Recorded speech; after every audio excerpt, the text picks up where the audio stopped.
Assalamualaikum warahmatullahi wabarakatuh. Pada kesempatan kali ini, kami akan membahas mengenai kuesioner dan desain eksperimen. Kami dari kelompok 6, beranggotakan 3 orang, yaitu Anita Gina Sarvina, Nadia Ulfa, dan Novita Bilustari. Bab pertama yang akan kami bahas pada pembahasan kali ini, yaitu mengenai metode pengumpulan data berupa kuesioner. Kuesioner sendiri merupakan daftar pertanyaan tertulis yang telah dirumuskan sebelumnya, di mana responden akan mencatat jawaban mereka, biasanya dalam alternatif yang mendefinisikan dengan jelas. Kuesioner ini dibagi menjadi dua, yaitu kuesioner yang diberikan secara langsung, dan kuesioner yang diberikan secara tidak langsung, yaitu melalui surat dan elektronik. Masing-masing dari jenis kuesioner tersebut memiliki kelebihan dan kekurangan. Kelebihan dari kuesioner yang diberikan secara langsung adalah peneliti atau anggota dari tim penelitian dapat mengumpulkan semua respon lengkap dalam periode yang singkat. Sementara kekurangannya, peneliti dapat menyebabkan bias dengan menjelaskan pertanyaan secara berbeda kepada orang yang berbeda. Selanjutnya, kelebihan dari kuesioner melalui surat dan elektronik, yaitu daerah geografis yang luas dapat dicakup dalam survei. Responden dapat mengisi dengan nyaman di rumah mereka tanpa diburu oleh waktu. Sedangkan kekurangannya, keraguan apapun yang mungkin dimiliki oleh responden tidak dapat diklarifikasi. Selain itu, tingkat pengembalian yang sangat rendah. Kekurangan lainnya, yaitu sulit untuk menerima keterwakilan sampel karena responden yang merespon survei mungkin tidak mewakili populasi yang seharusnya diwakili.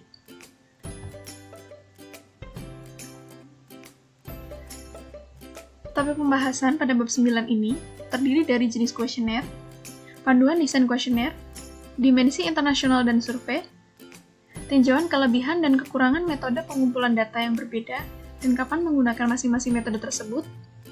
Selanjutnya, berbagai metode pengumpulan data, implikasi manajerial, dan etika dalam pengumpulan data. Pedoman dalam desain kuesioner terdiri dari 3, yaitu prinsip penyusunan katanya, isu dan tujuan pertanyaannya, dan yang terakhir mengenai bahasa dan susunan kata kuesioner. Prinsip penyusunan kata terdiri dari ketepatan isi pertanyaannya, bagaimana pertanyaan itu disampaikan, dan tingkat pemahaman bahasa yang digunakan. Selain itu, jenis dan bentuk pertanyaan yang diajukan, kemudian urutan pertanyaannya, dan data pribadi yang dicari oleh responden. Yang kedua, isu dan tujuan pertanyaan. Sifat variabel yang digunakan dapat berupa perasaan subjektif atau fakta objektif, di mana hal tersebut akan menentukan apakah jenis pertanyaan yang diajukan. Kemudian yang ketiga, bahasa dan susunan kata dari kuesioner tersebut. Bahasa yang digunakan disesuaikan dengan tingkat pemahaman dari responden itu sendiri.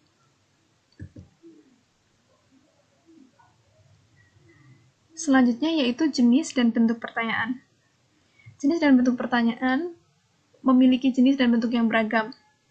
Di antaranya, pertanyaan terbuka dan pertanyaan tertutup, pertanyaan yang disusun secara positif dan negatif, pertanyaan yang memiliki respon ganda, pertanyaan ambigu, pertanyaan yang bergantung pada ingatan, pertanyaan yang mengarahkan, loaded question, keinginan sosial, panjang pertanyaan, urutan pertanyaan, dan klasifikasi data atau informasi pribadi. Selanjutnya, mengenai prinsip dari pengukuran kuesioner, terdapat beberapa prinsip pengukuran yang perlu diikuti untuk memastikan bahwa data yang diperoleh adalah tepat untuk menguji hipotesis. Hal ini mengacu pada skala dan teknik penskalaan yang digunakan dalam mengukur konsep. Yang kedua, tampilan umum atau susunan dari kuesioner itu bisa terdiri dari pendahuluan yang baik, kemudian menyusun pertanyaannya, selanjutnya memberikan instruksi dan petunjuk, serta penjajaran yang baik. Yang ketiga, berisi data pribadi, kemudian berisi informasi tentang penghasilan dan data pribadi lainnya yang sensitif. Selanjutnya berupa pertanyaan terbuka di bagian akhir, dan yang terakhir menyimpulkan dari kuesioner. Tinjauan dari desain kuesioner. Prinsip-prinsip dari desain kuesioner berkaitan dengan bagaimana pertanyaan disusun dan diukur, serta bagaimana keseluruhan kuesioner itu dikelola. Untuk meminimalisir bias dan kesalahan pengukuran, semua prinsip yang dibahas sebelumnya harus diikuti dengan sangat teliti. Ada beberapa cara untuk memberikan kuesioner, yaitu baik secara langsung, disisipkan dalam majalah, tabloid atau surat kabar, dikirim melalui pos, atau bisa juga melalui elektronik berupa email.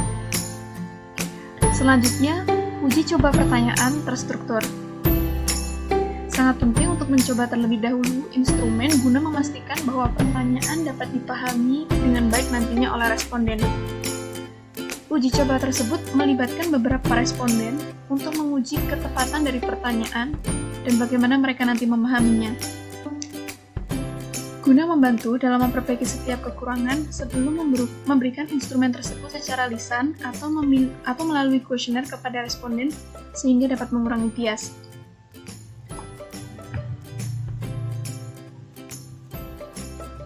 Selanjutnya yaitu mengenai desain survei dan kuesioner elektronik. Survei dari kuesioner elektronik sangat mudah didesain dan diberikan. Sistem desain survei elektronik mempermudah dalam mempersiapkan dan memberikan kuesioner, serta dapat efektif dalam penelitian pemasaran. Dimensi survei internasional yaitu berupa persoalan tertentu dalam instrumen untuk penelitian yang sifatnya lintas budaya.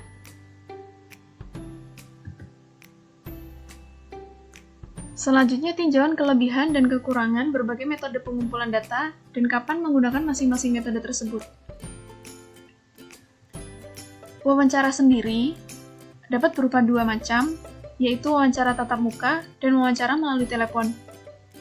Wawancara tatap muka memiliki kelebihan dan kekurangan, di mana kelebihannya dapat menyediakan banyak data, memberikan kesempatan untuk membangun hubungan dengan orang yang diwawancara. Akan tetapi, wawancara tatap muka ini memiliki kekurangan, yaitu wawancara tatap muka berpotensi memunculkan bias pewawancara. Selanjutnya, wawancara melalui telepon memiliki kelebihan dalam membantu menghubungi subjek yang tersebar di berbagai daerah dan memperoleh respon dari mereka. Kekurangannya, pewawancara tidak dapat mengamati respon nonverbal responden. Selain itu, kita juga dapat melakukan studi observasional, di mana studi ini juga memiliki kelebihan dan kekurangan, di mana kelebihannya membantu memahami persoalan yang rumit melalui observasi secara langsung. Akan tetapi kekurangannya, studi observasional ini cenderung mahal karena membutuhkan waktu observasi yang cukup lama sehingga dapat memakan banyak biaya. Kuesioner yang diberikan secara langsung memiliki kelebihan untuk memberikan klarifikasi yang diminta oleh responden langsung di tempatnya. Akan tetapi kekurangannya, memberikan kuesioner secara langsung, biayanya cenderung mahal, khususnya jika subjek tersebar secara geografis. Kuesioner melalui surat dan kuesioner elektronik juga memiliki kelebihan dan kekurangan, di mana kelebihannya dapat menguntungkan jika respon terhadap banyak pertanyaan harus dikumpulkan dari sampel yang tersebar secara geografis. Akan tetapi kekurangannya, kuesioner melalui surat biasanya memiliki tingkat respon yang sangat rendah. Berbagai metode pengumpulan data. Hampir semua metode pengumpulan data memiliki beberapa bias yang berkaitan dengan metode tersebut. Mengumpulkan data melalui berbagai metode dan dari berbagai sumber akan menambah keketatan penelitian. Misalnya, jika respon yang diperoleh melalui wawancara, kuesioner, dan observasi berkaitan satu sama lain, maka kita akan memiliki lebih banyak keyakinan mengenai ketepatan data yang dikumpulkan tersebut. Implikasi manajerial. Sebagai manajer, tentu Anda memerlukan konsultan untuk melakukan penelitian dan mungkin tidak melakukannya sendiri. Karena kita memiliki keterbatasan dalam pengumpulan data melalui wawancara, kuesioner, atau observasi. Namun demikian, selama situasi tersebut, ketika kita harus mendapatkan informasi melalui wawancara dengan klien, karyawan, atau lainnya. Selanjutnya, etika dalam pengumpulan data. Etika dalam pengumpulan data ini terdiri dari 9 poin, di mana yang pertama, memperlakukan informasi dari responden dengan sebagai hal yang sangat rahasia. Yang kedua, peneliti tidak boleh mengemukakan hal yang tidak benar mengenai sifat penelitian kepada subjek. Yang ketiga, informasi pribadi atau yang mengganggu sebaiknya tidak dipertanyakan. Yang keempat, apapun sifat metode pengumpulan data, harga diri, dan kehormatan subjek tidak boleh dilanggar sama sekali. Yang kelima, tidak memaksa siapapun untuk merespon survei. Yang keenam, pengamat non-partisipan harus sedapat mungkin tidak mengganggu. Yang ketujuh, dalam studi lab, subjek harus diberitahu sepenuhnya mengenai alasan eksperimen tersebut. Yang kedelapan, subjek tidak boleh dihadapkan pada situasi yang mengancam mereka. Yang terakhir, tidak boleh ada kesalahan dalam interpretasi atau distorsi dalam melaporkan data yang dikumpulkan selama studi. Selanjutnya, etika dalam pengumpulan data. Perilaku etis responden. Yang pertama, subjek setelah menggunakan pilihan untuk berpartisipasi dalam sebuah studi harus bekerja sama sepenuhnya dalam tugas yang diberikan.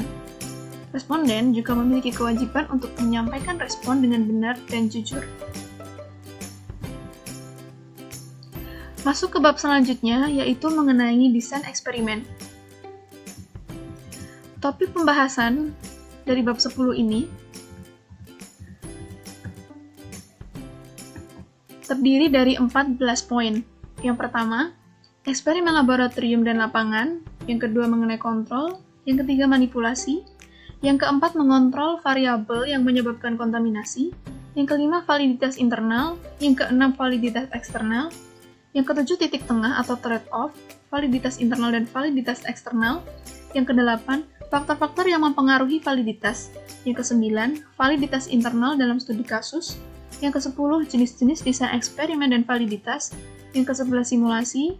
12, persoalan etika dalam penelitian eksperimental. 13, implikasi manajerial, dan 14, lampiran mengenai desain eksperimen lanjutan. Eksperimen laboratorium merupakan eksperimen yang dilakukan dalam lingkungan buatan atau yang diatur. Sedangkan eksperimen lapangan yaitu eksperimen yang dilakukan dalam lingkungan alami, di mana kegiatan sehari-hari berlangsung seperti biasanya saja. Konsep dalam eksperimen laboratorium. Yang pertama, kontrol.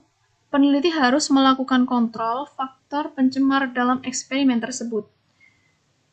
Kemudian, pada konsep manipulasi, kita membuat tingkat variabel bebas yang berbeda untuk menilai dampaknya pada variabel terikat.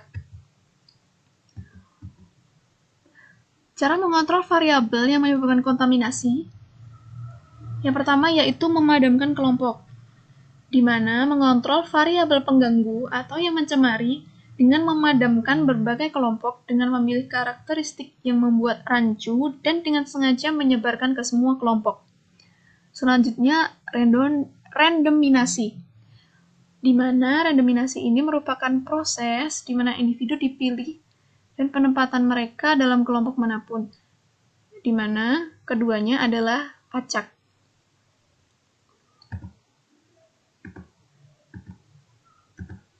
Selanjutnya, eksperimen laboratorium, yang terdiri dari validitas internal dan eksternal.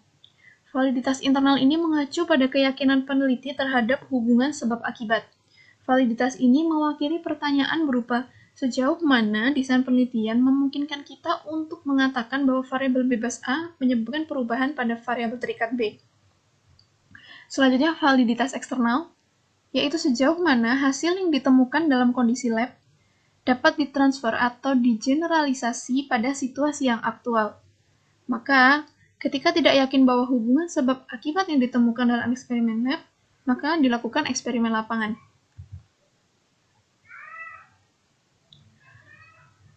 Selanjutnya, mengenai eksperimen lapangan, di mana dalam eksperimen lapangan, validitas eksternal lebih tinggi daripada validitas internal.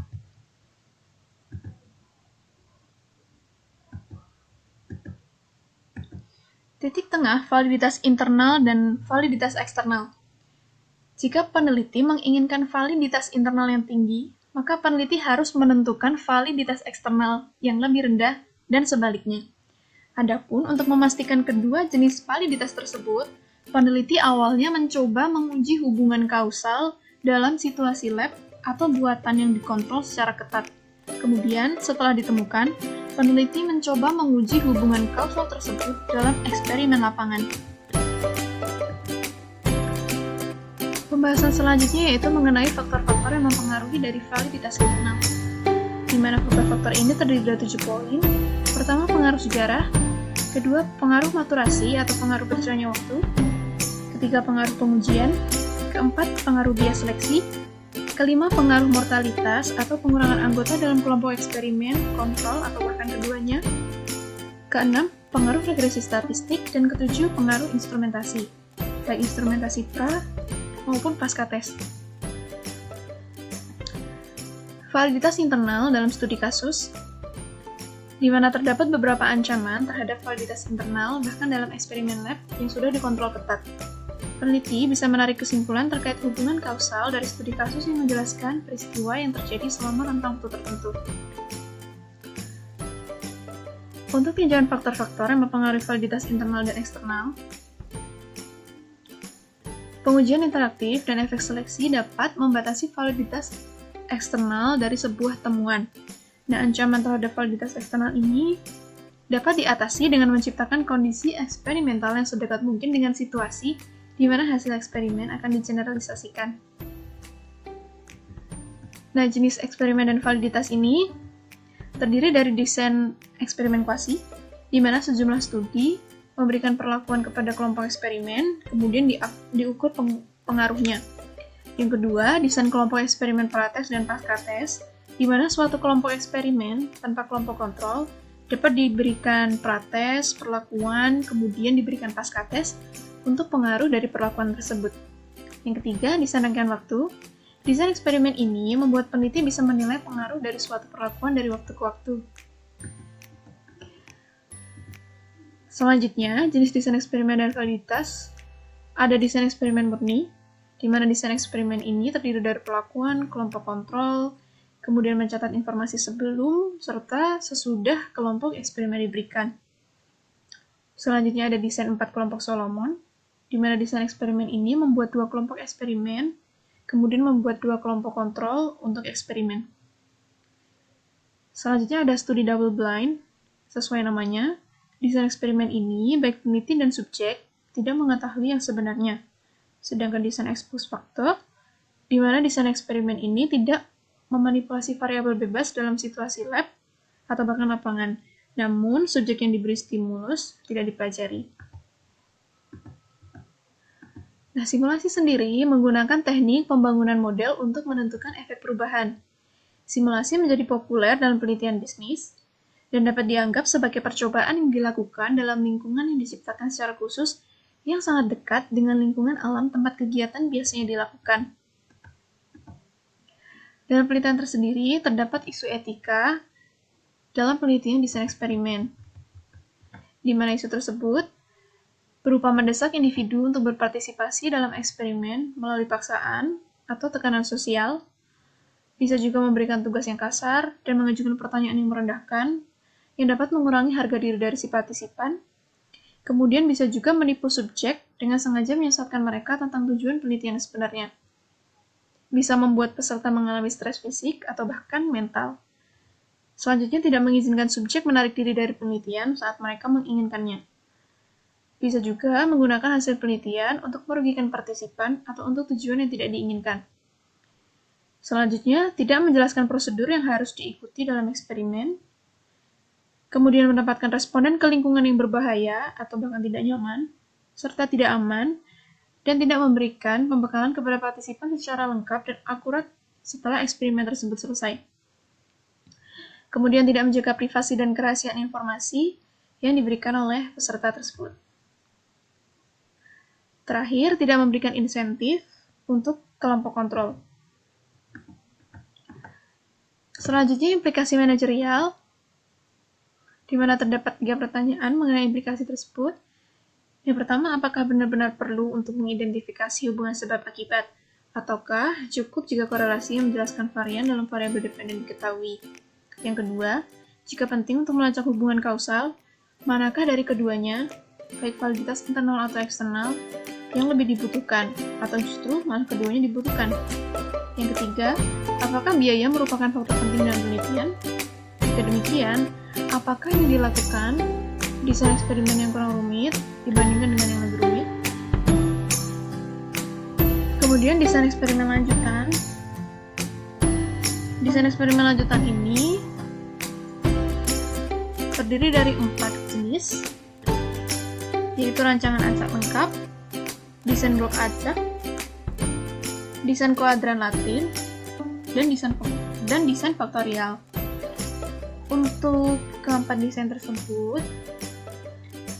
bisa diperhatikan dalam buku metode penelitian halaman 223 dengan contoh berupa ilustrasi rancangan acak lengkap berupa tabel-tabel di mana kelompok 1, 2, dan 3 dapat ditandai dengan tanda O dan X yang dibagi berdasarkan jumlah penumpang sebelum perlakuan, saat perlakuannya, dan setelah perlakuannya.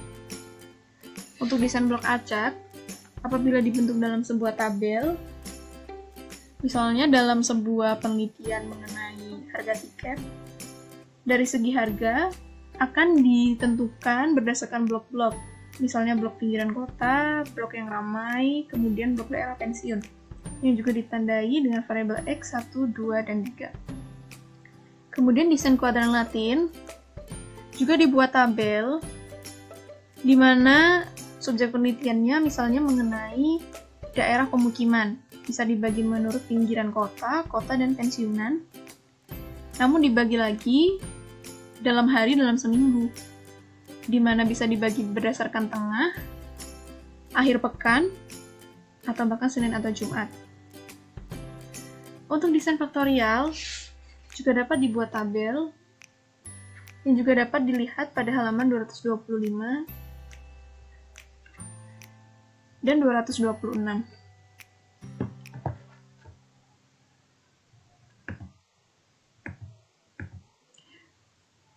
Sekian presentasi dari kelompok 6. Apabila ada salah dan kurangnya, kami mohon maaf. Wassalamualaikum warahmatullahi wabarakatuh.